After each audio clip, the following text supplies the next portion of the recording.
Welcome back to my channel. As always, I am very excited for today's video, and this one, as you can tell from the title, is going to be all about progressive overload. Now, before we get into it, if this is your first time seeing my face, hi, my name is Samantha, or Sammy for short, and I'm a certified personal trainer as well as a young mom. So if either or both of those things are of any interest to you, then please hit the subscribe button and notification bell so you can be informed when I upload all of my future content.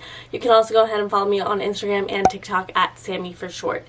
Now, with all that being said out of the way, let's jump in to the video.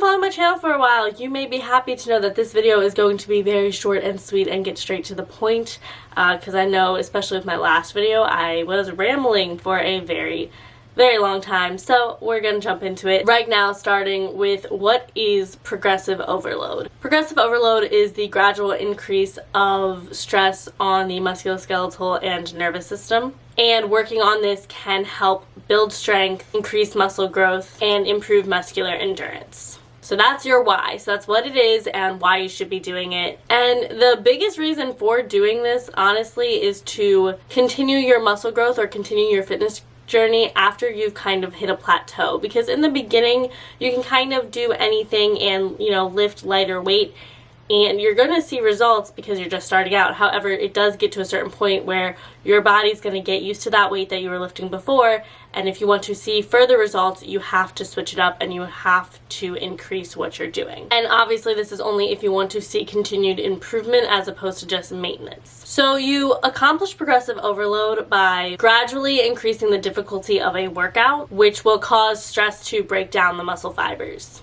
And when the muscle fibers are broken down, it causes little tears, and once torn, it's going to allow the muscle to repair itself, which is essential for your muscle growth. Now, when you're increasing the difficulty of your exercise, you should focus on one thing at a time. I'm going to kind of give you a list right now of the things that you can change to experience that progressive overload. You can either increase the weight, which is oftentimes what most people do, so you slowly start increasing how much weight you're lifting. Oftentimes this leads people to get to their 3 rep or 1 rep max. You can also increase the reps, which generally when you're increasing reps, you would not increase the weight. You could increase sets. So normally when you increase sets, you're going to decrease the reps and increase the weight. You can also decrease your rest period, so you're making it more of a higher intensity as opposed to lifting more weight. You could increase your workouts in terms of your either duration or the length that you're working out for, or you could increase the amount of days that you're working out. You could slow down the speed, which often leads to more time under tension, which is usually better for overall muscle growth. You could also increase your range of motion, so something like a squat, you would be getting lower and lower,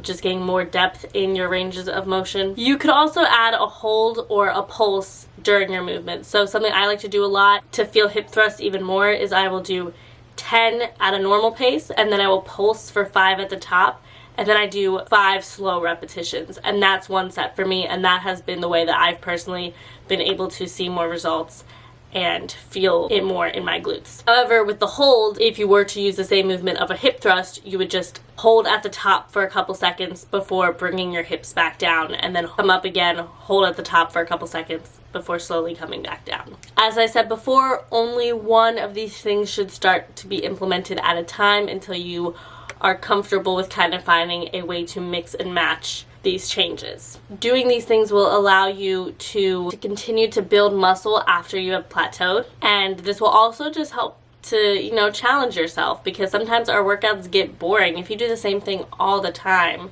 with the same weight and the same way that you've been doing it, it gets boring, and I feel personally that you're going to be less motivated to work out. Now, I do also want to make a disclaimer of please be cautious, because as you are obviously increasing weight or intensity or whatever it may be that you're switching up, it could potentially become dangerous or harmful. So just make sure that you're really being cautious and taking it slow and gradually working your way up to heavier weights or more sets or increased reps or whatever it is that you may choose to do to switch up your exercise. But that is everything I have for you, so I hope you enjoyed today's video. I hope you got something out of it. If you have any questions or comments or concerns, please leave them in the comments down below, and I'll be sure to get back to you on that. While you're at it, you can go ahead and give this video a like and share with your friends, and that's it. So with all that being said, I'm gonna go, but before I do, I want to remind you all to stay positive, be active, and most importantly, do what keeps you healthy. Bye!